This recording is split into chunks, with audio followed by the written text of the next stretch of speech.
The blizzard hit the Colorado Rockies with a ferocity that even the Weather Service hadn't predicted.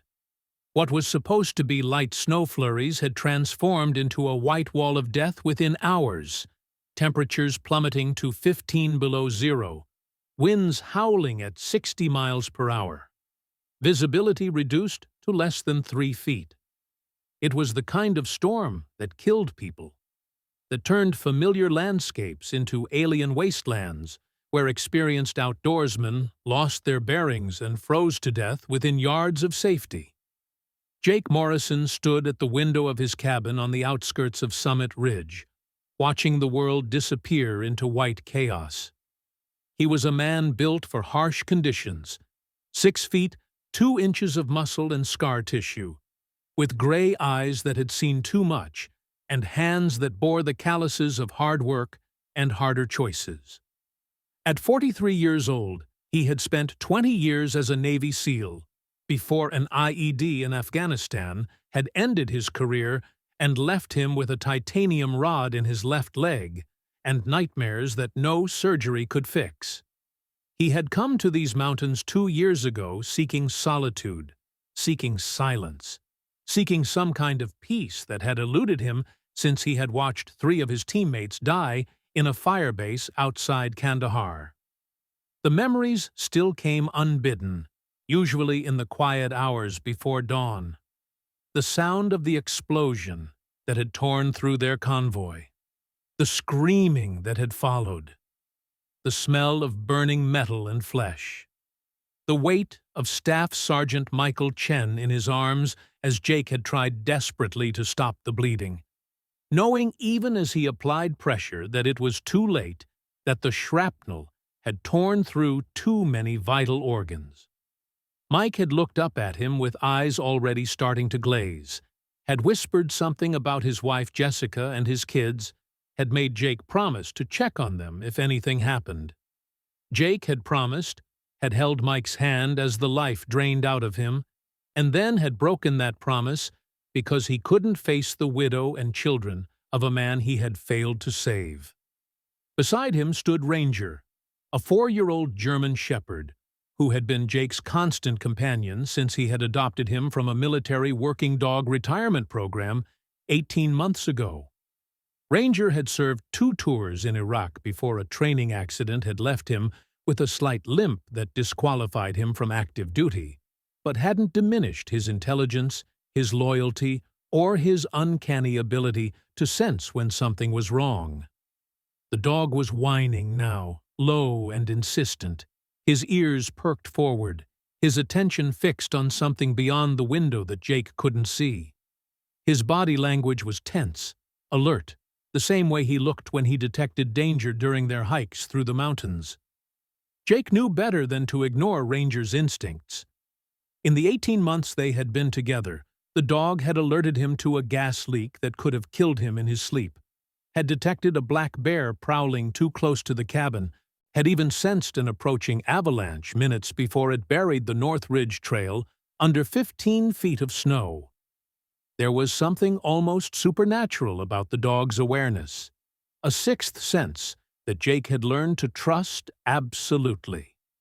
When Ranger said something was wrong, something was wrong. Jake pulled on his heavy parka, the military-grade cold weather gear that he had kept from his service days, designed to keep a human alive in Arctic conditions. The jacket was scarred and patched, bearing the stains of a dozen missions in a dozen different frozen hellholes around the world. He strapped on his survival pack, the same one he had carried on operations, checking its contents with the automatic efficiency of long practice. Emergency blankets, fire starter, high-calorie protein bars, first aid kit with combat-grade medical supplies, chemical hand warmers, headlamp, compass, emergency beacon, water purification tablets, emergency bivouac shelter. He checked his satellite phone, verified that the battery was fully charged, that the emergency beacon was functional. He had no intention of going far in this storm, but 20 years of SEAL training had taught him to prepare for worst-case scenarios. And the worst case in a blizzard like this was getting disoriented and lost within sight of your own home. He opened the door, and the wind hit him like a physical blow, nearly knocking him backward, driving snow into his face with the force of buckshot. The temperature was brutal, the kind of cold that burned exposed skin in seconds, that turned breath to ice crystals before it left your lungs. The thermometer mounted beside his door read -18 Fahrenheit, and that was before factoring in the wind chill, which probably put the effective temperature closer to -40. At those temperatures, frostbite could set in within minutes on exposed flesh. Hypothermia could kill in less than an hour if you weren't properly equipped. Ranger bounded out into the storm, immediately putting his nose to the ground despite the accumulating snow, moving with purpose toward the tree line that marked the beginning of the national forest. The dog's behavior was different from his normal alertness. This was focused, determined, the way he moved when he was tracking something specific. Jake had seen military working dogs in action enough times to recognize the difference between a dog that was generally alert and a dog that was on a mission. Jake followed, keeping the dog in sight, his hand on the guide rope he had strung from his cabin to his equipment shed for exactly this kind of situation. The rope was a safety line, a way to find his way back if visibility dropped to zero. A lesson learned from reading accounts of people who had frozen to death 10 feet from their own front doors because they had lost their bearings in whiteout conditions. But Ranger wasn't heading for the shed. The dog was moving perpendicular to the rope line, heading east toward the old, logging road that ran through the valley, the road that connected Summit Ridge to the highway 15 miles away. That was when Jake heard it. Faint, almost lost in the shriek of the wind, but unmistakable to ears trained to detect enemy movement in combat zones. A voice. Human. Calling for help. The sound was thin and desperate, barely audible, but it cut through the storm like a knife. Someone was out there, and they were in trouble. Jake's training kicked in immediately, overriding the civilian instinct to rush blindly toward the sound. He stopped, oriented himself using the barely visible outline of the mountains against the gray sky, marked his position mentally in relation to his cabin.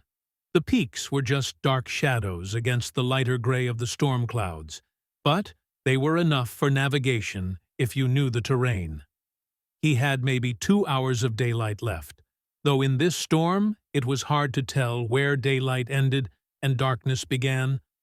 Everything was varying shades of gray and white, a monochrome nightmare where distance and depth became impossible to judge. He pulled out his satellite phone and called the Summit Ridge Emergency Services, got the dispatcher, a woman named Carol Hendricks, who had lived in these mountains for 60 years and had seen every kind of disaster these peaks could produce. Her voice was strained when she answered, and Jake could hear the chaos of multiple emergencies in the background. He reported what he had heard, gave his position as accurately as he could, requested immediate assistance. Carol's response was what he had expected and dreaded. All emergency services were overwhelmed. 3 different search and rescue operations already in progress for stranded motorists on the highway, where a pileup involving 17 vehicles had trapped people in their cars. A 4th team responding to a house fire in the valley, where the fire department was struggling to get water to flow through frozen hydrants. 2 more teams dealing with medical emergencies, people with heart attacks and strokes who couldn't get to hospitals because the roads were impassable. She would log his report, would send someone as soon as possible. But Jake knew what that meant. In this storm, with resources stretched to breaking, as soon as possible could be hours, could be too late. Jake made the decision in seconds, the same way he had made hundreds of life-and-death decisions in combat. He would find whoever was out there, would get them to safety, would deal with the consequences later. It was the SEAL way. You don't leave people behind. You don't abandon the mission because it's hard or dangerous. You do what needs to be done, and you deal with the cost afterward. He checked his pack one more time, running through inventory with the mental checklist that had been drilled into him through years of training. Emergency blankets, fire starter, high-calorie protein bars, first aid kit, chemical hand warmers, headlamp, compass, emergency. Beacon. Not enough for an extended rescue operation, but enough to keep someone alive until help arrived. He had rope, carabiners, a small entrenching tool.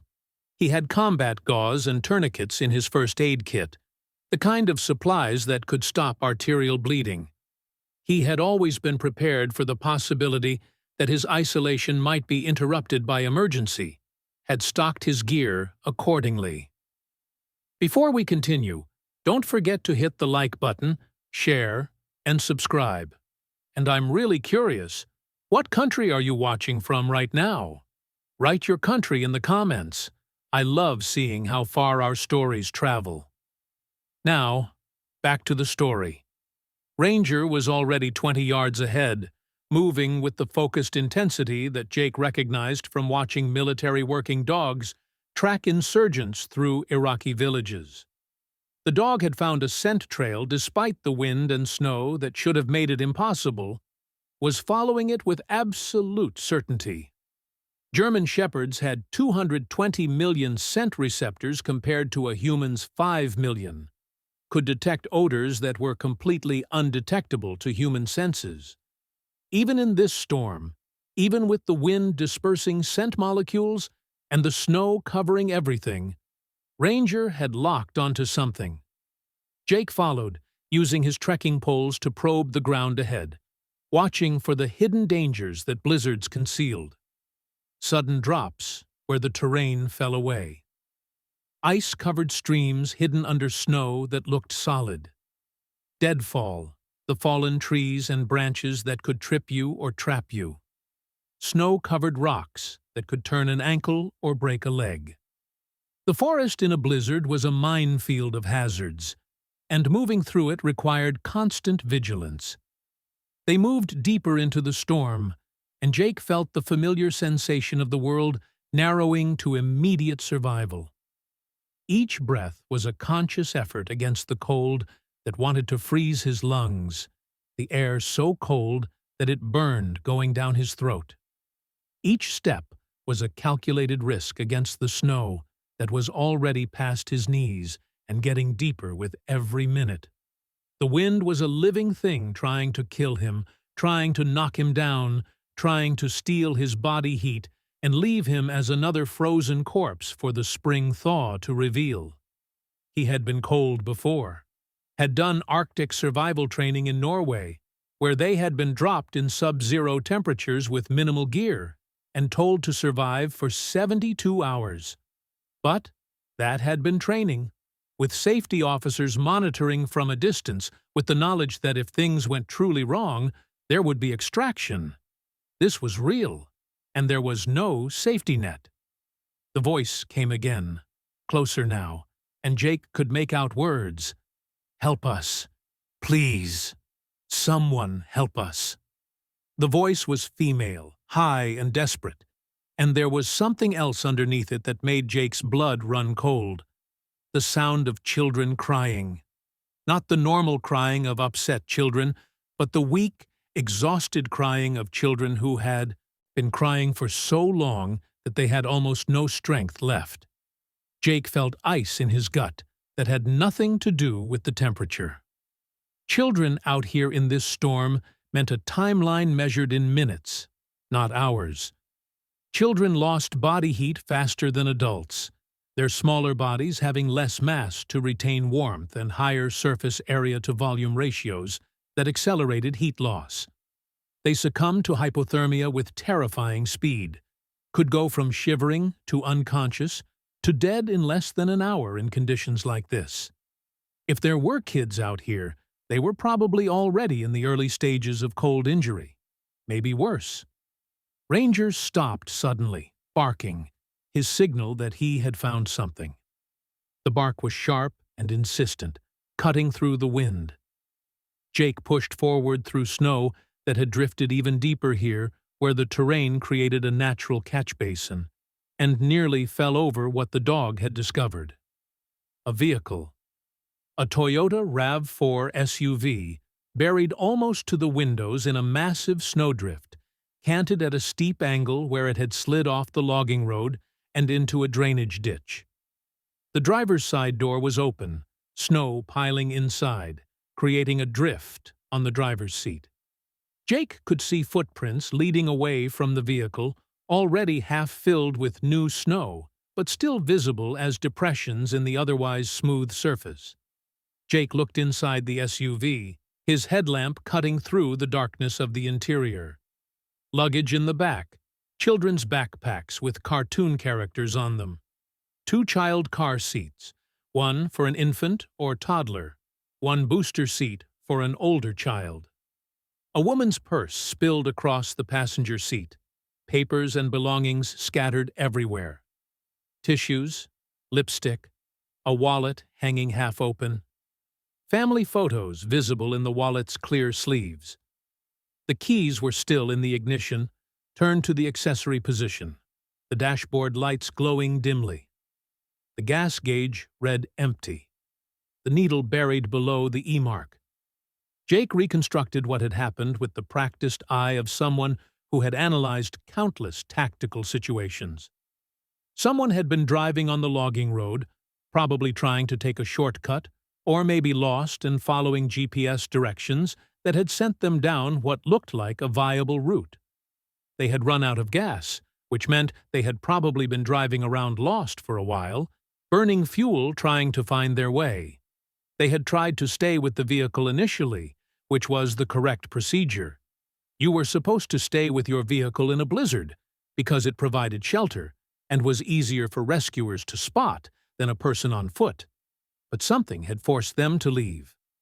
Jake checked the exhaust pipe, found it completely blocked with packed snow and ice. Carbon monoxide. When the exhaust was blocked, running the engine for heat meant pumping deadly carbon monoxide into the passenger compartment. Whoever had been in this vehicle had probably started to feel the symptoms: headache, dizziness, confusion, and had realized what was happening. They had made the agonizing decision to leave the vehicle and try to find help on foot, probably thinking they would find a house or a road or something. It was the wrong decision, but Jake understood it. When you were trapped in a metal box that was slowly filling with poison gas, when you were watching your children's lives drain away, you did something. Even if that something was objectively wrong, even if survival statistics said you should stay put, the human instinct to act, to fight, to try to save your loved ones overrode logic and training. The footprints led into the forest, and Jake felt his stomach drop.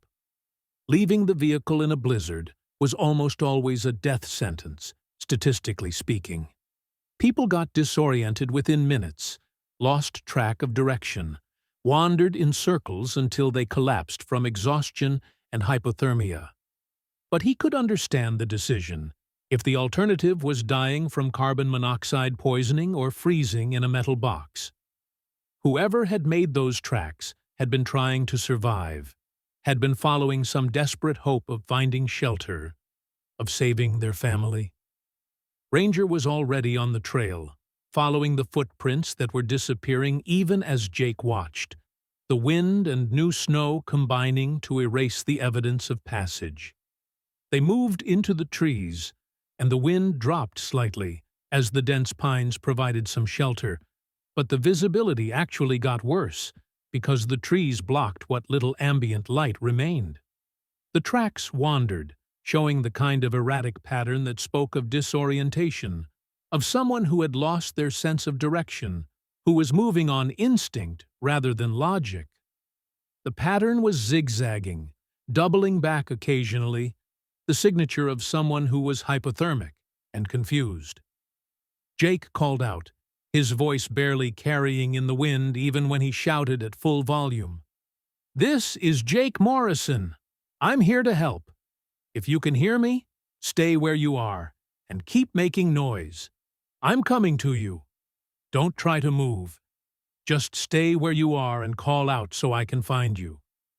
For a long moment, there was nothing but wind and the creak of snow-laden branches bending under their burden.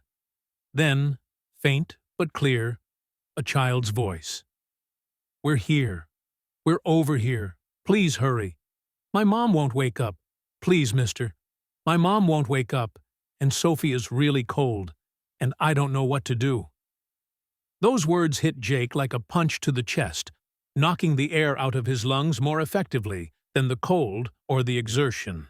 He had heard similar words before, in Afghanistan, from a local child standing over her mother who had been caught in crossfire during a firefight in Kandahar. He had been too late then, had arrived to find the woman already gone, had watched the light die in the child's eyes when she understood that her mother was never waking up. The girl had been maybe 7 years old, and the look on her face had haunted Jake's dreams for years afterward. He pushed the memory away violently, focused on the present, moved faster through the snow, despite the burning pain in his injured leg, where the titanium rod seemed to conduct cold directly into his bone marrow. His knee was screaming at him, the old injury protesting the combination of cold and exertion, but he ignored it the way he had learned to ignore pain in combat. Pain was just information. You acknowledged it and moved on. Ranger led him to them in a small clearing another 100 yards into the forest, around a rocky outcropping that created a slight windbreak. 3 figures huddled against a fallen log, barely visible under a layer of snow that had accumulated on their motionless bodies, making them look like strange snow sculptures.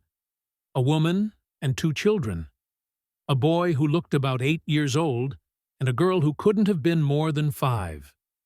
They were dressed for travel, not for surviving a Colorado blizzard.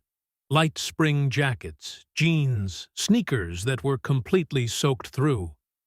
The woman had wrapped her body around the children, had positioned herself to block the wind, had given them what little warmth she had left, and now she lay unmoving, her skin pale as the snow around them, her lips blue, her face slack in a way that looked too much like death. Jake dropped to his knees beside them, his training taking over, running through triage protocols even as his heart hammered with the fear that he was too late, that he had found them only to watch them die. He pulled off his glove, pressed 2 fingers to the woman's neck, searching for the carotid pulse. For a terrible moment he felt nothing, and his heart sank. Then he felt it. A flutter, weak and irregular, and far too slow. Her pulse was maybe 30 beats per minute, when it should have been 60 to 80. Severe hypothermia. Her core temperature was probably in the high 80s, maybe lower. She was minutes away from cardiac arrest, from the point where her heart would simply stop beating because it was too cold to function, because the chemical reactions that made muscle contraction possible slowed down and stopped when temperatures dropped too low.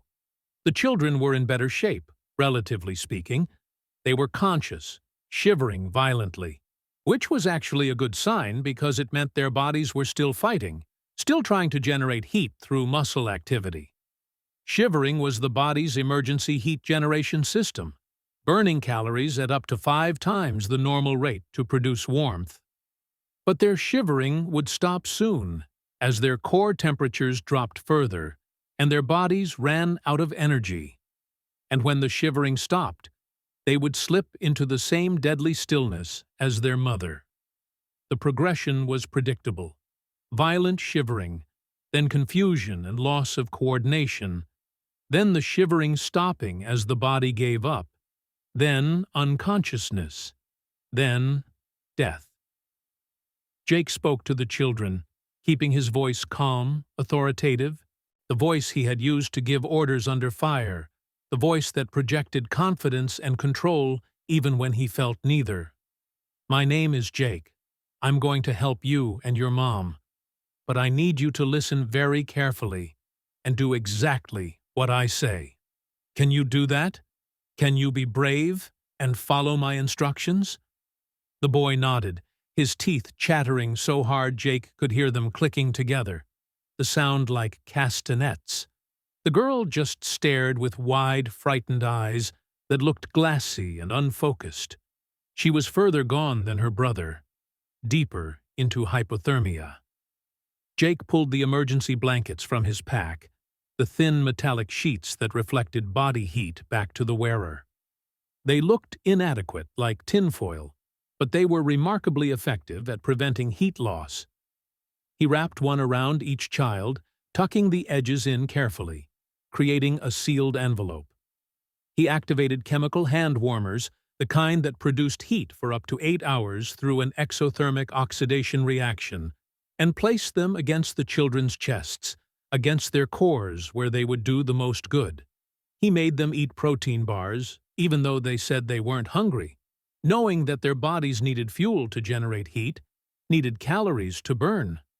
Hypothermia depleted the body's energy stores rapidly, and without food, they would simply run out of fuel and shut down. Then he turned to the woman, and this was the critical decision, the one that could save her or kill her. Moving someone in severe hypothermia was dangerous. The cold blood in their extremities, blood that could be 20 or 30 degrees colder than their core temperature, could rush to the heart when they were moved, causing what was known as after-drop. The sudden influx of cold blood could drop the core temperature even further, could trigger cardiac arrest. But leaving her here meant certain death. The shelter was inadequate, just a fallen log that blocked some of the wind but provided no real protection. The temperature was still dropping as night approached, and Jake had maybe 20 minutes before full darkness turned the forest into a death trap where navigation became impossible. He keyed his satellite phone, updated Carol with his position using the GPS coordinates from the phone, told her he had found 3 survivors. 1 critical, condition unstable. Carol said a helicopter was grounded by the storm, that the winds were too strong and the visibility too poor for flight. Ground teams were still hours away, tied up with other emergencies. Jake was on his own. The knowledge settled into his stomach like a stone. He looked at the children, saw trust in their eyes that he hadn't earned but would do everything in his power to deserve. The boy was looking at him with an expression that Jake recognized from young soldiers he had trained, that combination of fear and determination and desperate hope that marked people who had decided to survive no matter what it cost. He thought about his teammates who had died because he had made the wrong call, about Mike Chen bleeding out on a dusty road in Afghanistan, about the weight of command and the burden of choosing who lives and who dies. Then he pushed all of that away and focused on the mission, reduced everything to the simple clarity of immediate objectives. Get these 3 people to safety. Keep them alive. Nothing else mattered. The cabin was maybe half a mile away through the forest. In good conditions, a 10-minute walk. In this storm, with 2 children and a woman who couldn't walk, carrying extra weight, and navigating by compass through terrain that was dangerous even in daylight, it might as well have been 10 miles. But it was the only option, the only chance. There was no shelter closer, no help coming anytime soon. Jake spoke to the boy, made eye contact, held his gaze with the intensity that commanded attention. "What's your name, son?" The boy's voice was small but steady, and Jake heard strength in it that belied his age. Matthew Chen. That's my sister Sophie and my mom Jessica. We were driving to Denver to live with my grandparents after my dad died, and we got lost and the car ran out of gas, and the exhaust got blocked, and Mom said we had to leave because of the bad air. And then we tried to find help. But Mom got so tired, and she stopped walking, and I tried to keep Sophie warm, but I don't think I did it right. The name hit Jake like a bullet. Chen. Jessica Chen. Mike's widow. Mike's children. The family he had promised to check on and then avoided because he couldn't face them. The universe, it seemed, had a cruel sense of timing, had brought them together in the worst possible circumstances, had given Jake a chance at redemption that might come too late. Jake's voice didn't shake when he spoke, though his hands did. "Okay, Matthew. Here's what's going to happen. I'm going to carry your mom. You're going to hold on to my pack strap with one hand and hold Sophie's hand with your other hand. We're going to walk to my cabin. It's not far, but it's going to be hard. It's going to be the hardest thing you've ever done. The most important thing is that we stay together. If you fall, you tell me immediately. If Sophie falls, you tell me. If you get too cold or too tired, you tell me. Do you understand? No matter what happens, you keep talking to me. You keep telling me how you're doing." Matthew nodded, and Jake saw something in the boy's face that reminded him powerfully of Mike. The same stubborn determination, the same refusal to quit. Mike had been the toughest man Jake had ever known, had kept fighting even with injuries that should have killed him instantly, had stayed conscious long enough to make Jake promise to look after his family.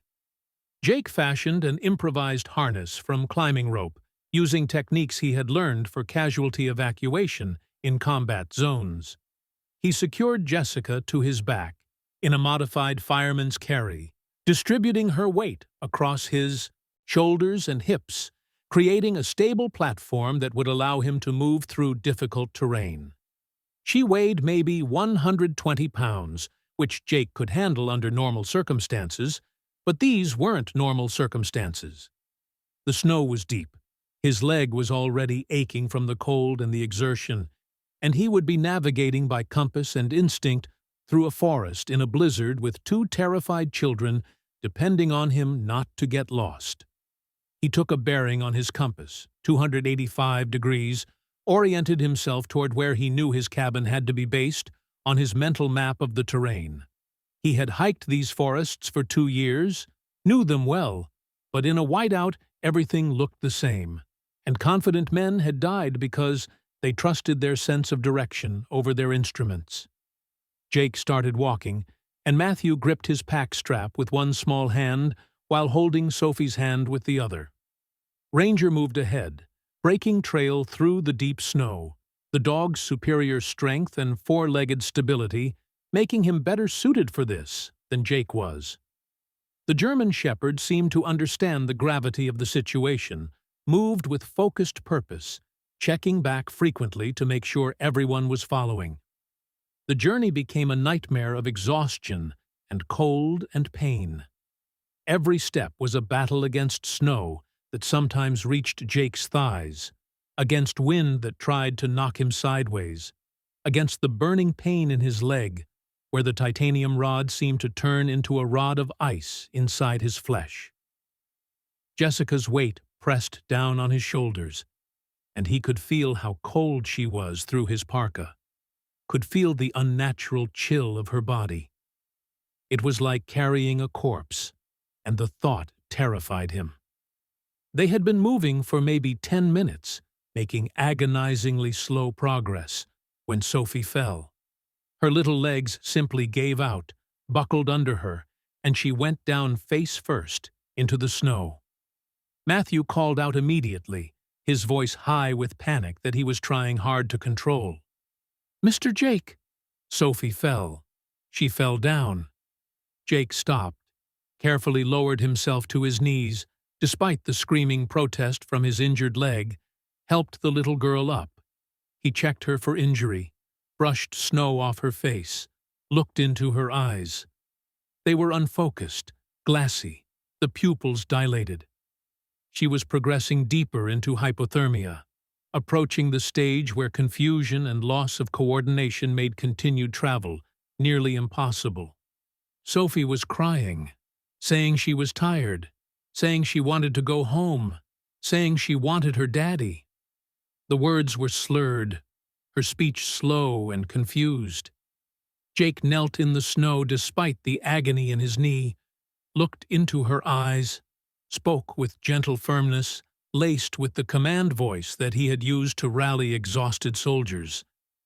"Sophie, I know you're tired. I know you're scared. I know you want your daddy. But your daddy would want you to be brave right now. He would want you to keep going. Can you do that for me? Can you be brave for your daddy? Can you walk just a little bit more?" The little girl nodded, tears freezing on her cheeks, creating little ice crystals on her skin. Jake wiped them away carefully, knowing that the moisture could accelerate frostbite, and they started walking again.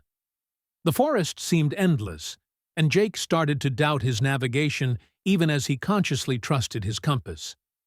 The bearing was solid, 285 degrees, but compass bearings meant nothing if you couldn't walk in a straight line, and the terrain forced constant detours around fallen trees, thick undergrowth, steep grades that would have been dangerous under normal conditions and were potentially lethal, with Jessica strapped to his back and 2 children in tow.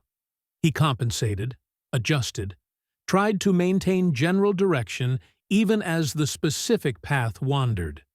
He used terrain association, recognizing features even through the snow. The 3 pines growing from a single root system that marked the eastern boundary of his property. The boulder split by lightning that looked like a broken tooth. These landmarks gave him confidence that he was heading the right direction, that the cabin was ahead and not behind. Rangers stayed close, the dogs somehow understanding that the mission had changed from following a trail to keeping the group together. The German shepherd moved between Matthew and Sophie, letting them lean against his sturdy body when they stumbled, providing both physical support and emotional reassurance with his calm presence. Military working dogs were trained for this, trained to provide comfort as well as operational capability. And Ranger's training was evident in how he adjusted his behavior to what the situation required. Matthew started asking questions, the kind of questions children ask when they're trying not to think about fear, when they're trying to fill the terrible silence with words. "Is my mom going to be okay? Are we going to die out here? How much farther is it? Can you really help us?" Jake answered, with truth tempered by hope, using the honest communication style that he had always used with his SEAL teammates.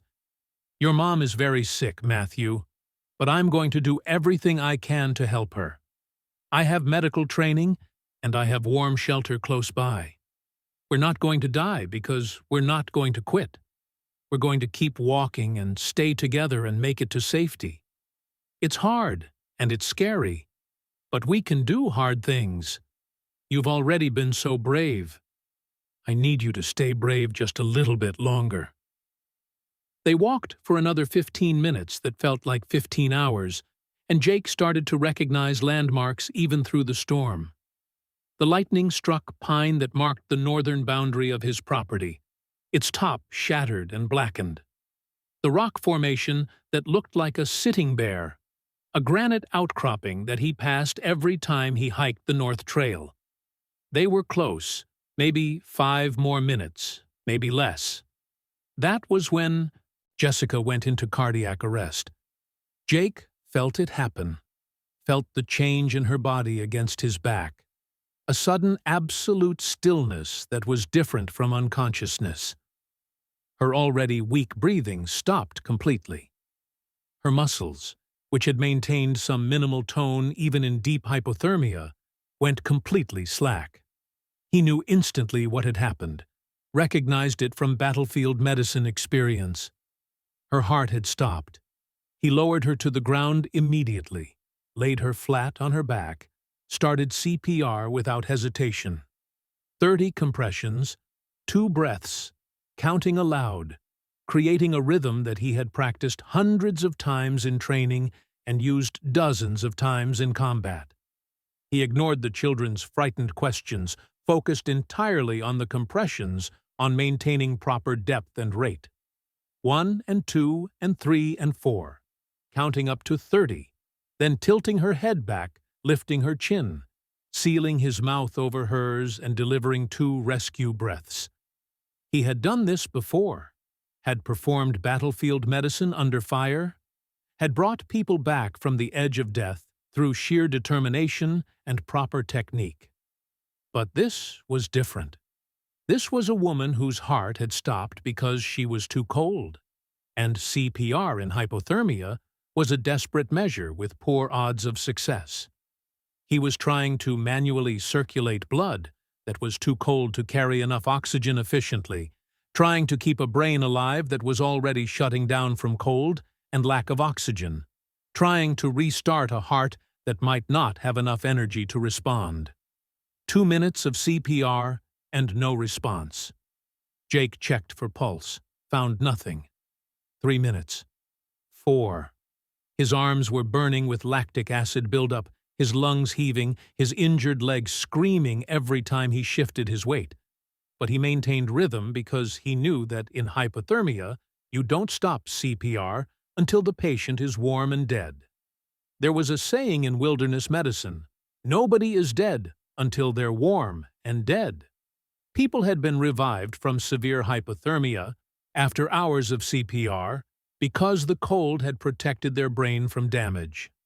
But every second Jessica spent lying in the snow was a second closer to permanent brain damage, to the point where even if he restarted her heart, she would never wake up, never recognize her children, never be the person she had been. The cold could preserve brain function, but it could also destroy it. The line between protective hypothermia and destructive hypothermia was thin and constantly shifting. At 5 minutes, Jake made another command decision, the kind of decision that defined the difference between following the book and thinking tactically. He stopped compressions long enough to secure Jessica to his back again, then he ran.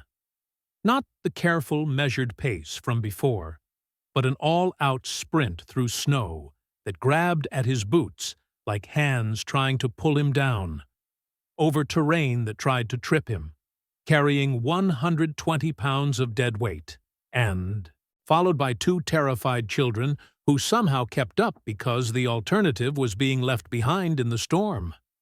He resumed compressions as he moved, using a modified technique that he had learned for CPR during combat evacuation, delivering compressions with each step, using the jarring impact of his footfalls to help compress the chest. It was imperfect. It was desperate. But it was better than stopping. Ranger led them, seeming to understand the urgency, barking to mark the path, moving faster than Jake had ever seen him move. The dog's instincts were fully engaged now, his training from his military service coming back. He was on a mission, and military working dogs didn't fail their missions. Jake's vision narrowed to tunnel focus, his world reduced to the next step, and the next compression, and the next breath. His leg was screaming. His back was on fire. His lungs felt like they were being shredded by the cold air. But he didn't slow down because slowing down meant Jessica Chen died, and her children became orphans, and Mike's last request would go unfulfilled.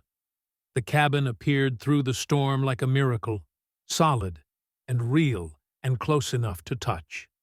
Jake hit the door at a run, smashed it open with his shoulder, carried Jessica inside, and laid her on the floor in front of the fireplace, where embers from the morning fire still glowed faintly.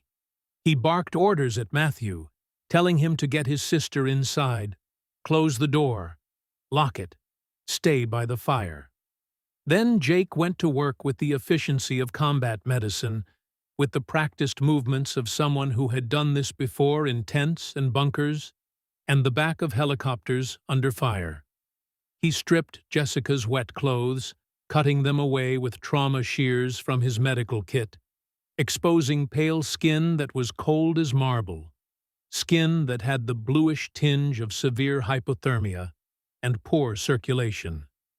He wrapped her in blankets from his bed, every blanket he owned piled on top of her.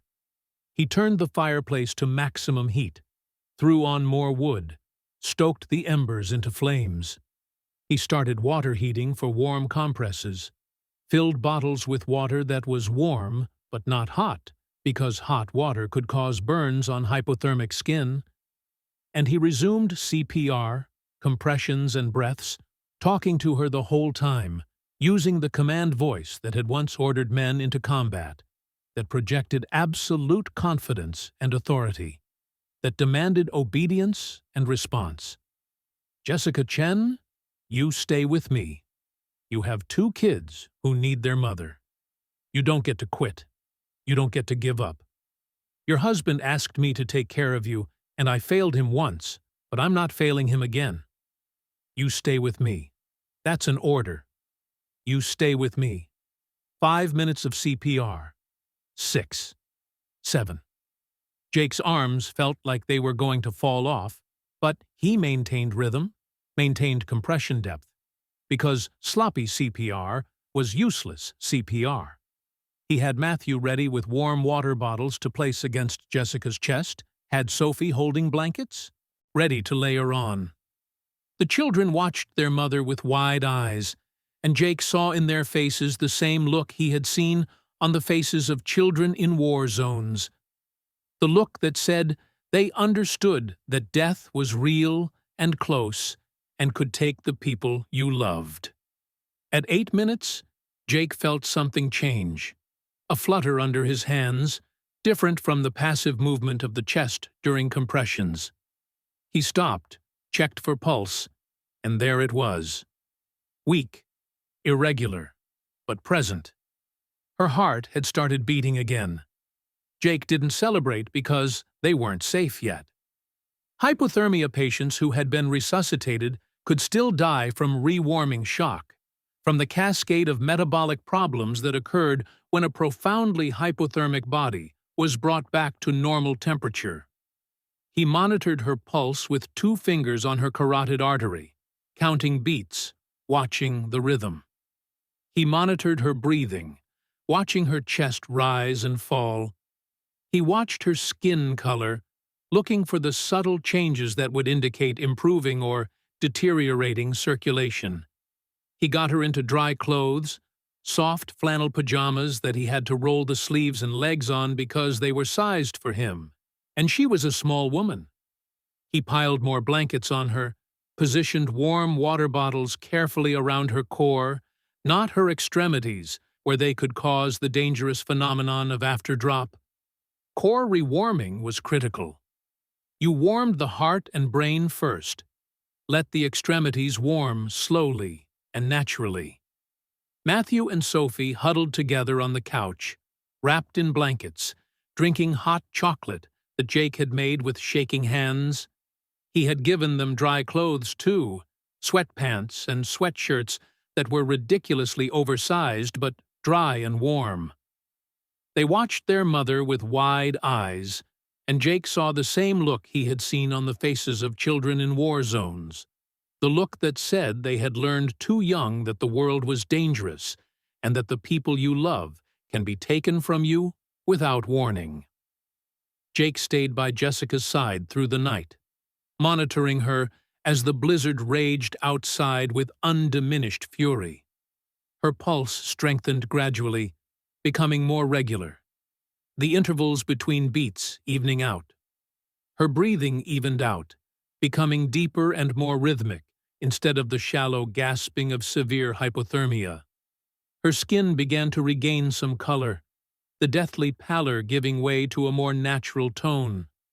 By midnight, her core temperature had risen to 92 degrees Fahrenheit, still hypothermic, but out of the immediate danger zone. By 3 in the morning, she was at 95 degrees and starting to show signs of consciousness, small movements of her fingers, changes in breathing pattern, her eyes moving beneath her closed lids. At 4:30 in the morning, Jessica Chen opened her eyes.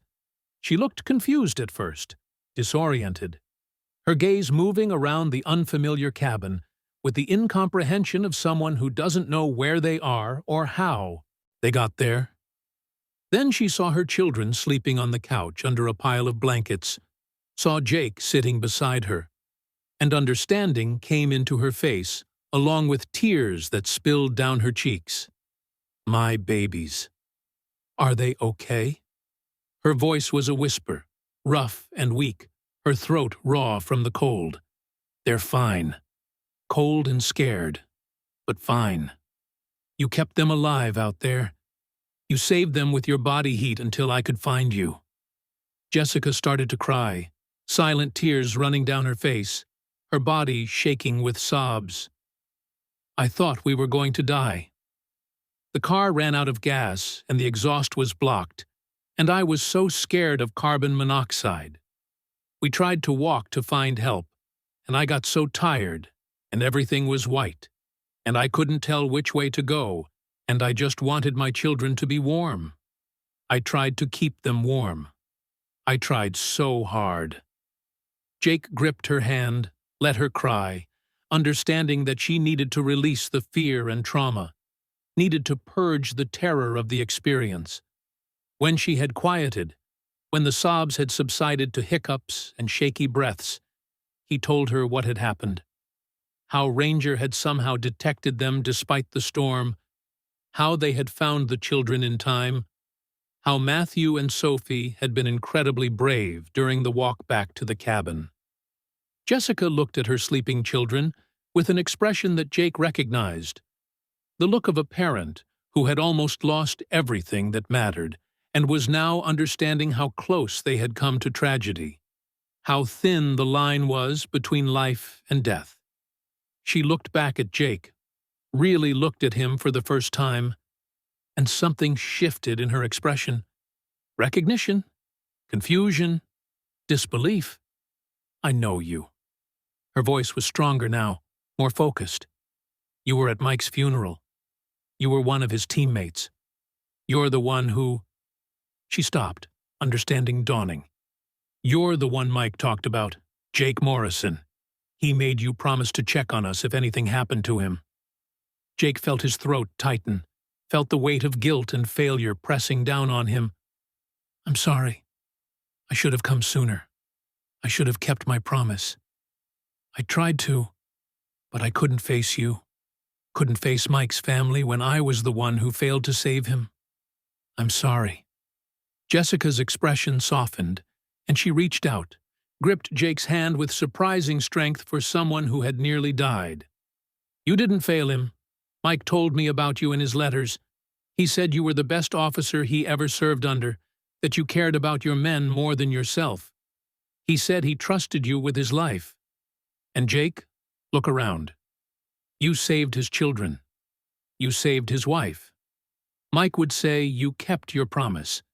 He would say you did exactly what he asked you to do. The words broke something open in Jake's chest, some tightly locked compartment where he had kept his guilt and grief and self-recrimination.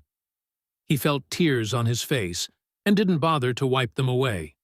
For 2 years, he had been hiding in these mountains, running from the memories, convinced that he was a failure who had let his teammates down. And now, in the cruelest possible twist of fate, he had been given a chance to save the family of the man he thought he had failed. The storm broke at dawn, the wind dying away, the snow tapering off, the sky lightening to a pale gray that promised clearing weather. By mid-morning, a rescue helicopter was able to land in the clearing behind Jake's cabin, the distinctive thump of rotor blades announcing its arrival. Paramedics jumped out, bringing medical equipment, bringing expertise and resources that Jake didn't have. They checked Jessica and the children, took vital signs, started IVs, made decisions about treatment. Jessica's core temperature was back to normal now, but they wanted her in a hospital for observation, watching for delayed complications of severe hypothermia. The children were in better shape, but still needed evaluation. The decision was made to transport all 3 to Denver Medical Center where they could get comprehensive care. Before they left, before the paramedics loaded Jessica onto the stretcher, she grabbed Jake's hand, looked into his eyes with an intensity that made him uncomfortable, because it felt like she was seeing through all his defenses, seeing the broken man underneath the competent rescuer. "You gave me back my children.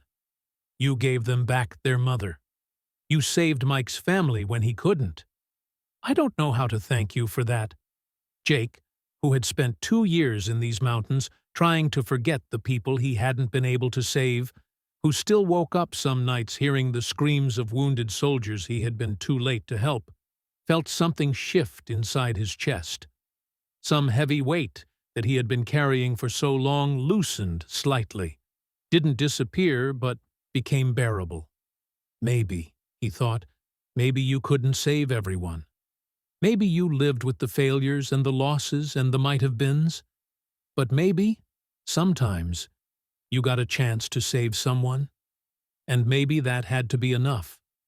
Maybe that was redemption, not erasing the past, but building something new in the present. 3 months later, Jake received a letter. It was from Jessica Chen, postmarked from Denver, the envelope thick with multiple pages. He sat by the fireplace with Ranger at his feet, the same place where he had fought to save Jessica's life, and opened it with hands that shook slightly. She wrote about how she and the children were doing well, how they had moved in with her parents after Mike's death 6 months earlier, how they had been trying to drive to Denver to start over when the storm caught them. She wrote about Matthew's nightmares that were slowly getting better with therapy, about Sophie, who now slept with a stuffed German shepherd that she had named Ranger Jr., and who talked about the nice man with the dog who saved them from the snow. She wrote about the therapy they were all going through, working through the trauma of both Mike's death and their near-death experience in the blizzard, about the slow process of healing. And she wrote about gratitude, about how Jake had given her family a second chance at life, about how every morning when she woke up and saw her children, she thought about the man who had carried her through a blizzard and refused to let her die, who had performed CPR for 8 minutes in the snow, and then run with her on his back to save her life. The letter ended with an invitation. "If you're ever in Denver, please come visit us. Matthew and Sophie talk about you constantly. You're their hero. And mine. You kept your promise to Mike. You took care of us. Thank you."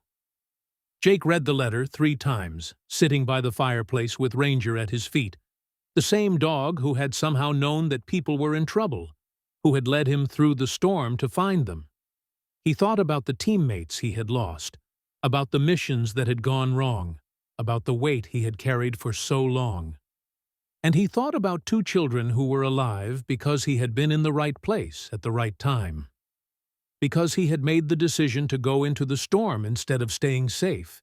Because he had refused to quit, even when Jessica's heart had stopped, and continuing seemed futile.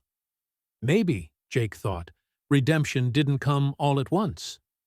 Maybe it came in small moments, in individual choices to do what was right instead of what was easy. Maybe you couldn't erase the past, couldn't bring back the people you had lost, couldn't undo your failures, but maybe you could build something new in the present, could save someone today, even if you couldn't save someone yesterday. Maybe that was enough. Maybe that had to be enough. He looked down at Ranger, who looked back with those intelligent brown eyes that seemed to understand more than a dog should be able to understand.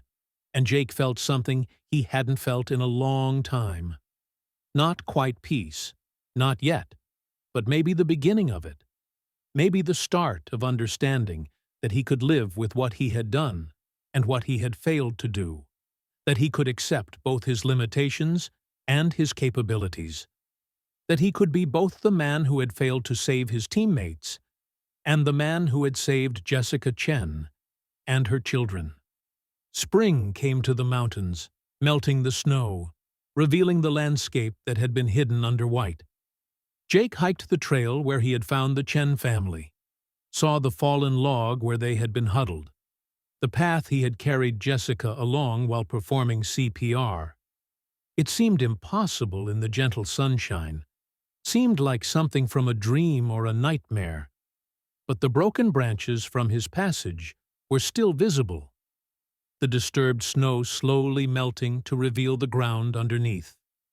He stood there for a long time, thinking about fate and chance and the randomness of who lives and who dies. Thinking about how, if Ranger hadn't alerted, if Jake had ignored the dog, if he had called emergency services and waited for them, instead of going himself, Jessica, Chen, and her children would be dead. Thinking about how many tiny decisions and circumstances had aligned to make rescue possible, and how easily any one of them could have gone differently and led to tragedy. But they hadn't.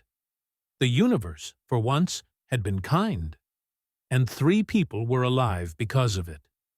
Jake headed back to his cabin, where Ranger was waiting, where the satellite phone might ring with another emergency, where another chance to help might present itself. He thought about Jessica's invitation, about visiting Denver, about seeing Matthew and Sophie again, and maybe, possibly, starting to build connections with the world he had been hiding from. Because that's what you do, Jake thought. When someone needs help, you help. When you get a chance to save someone, you take it. When you're given an opportunity for redemption, you don't waste it. That's all there is to it. That's enough. This story touched millions of hearts. Did it touch yours?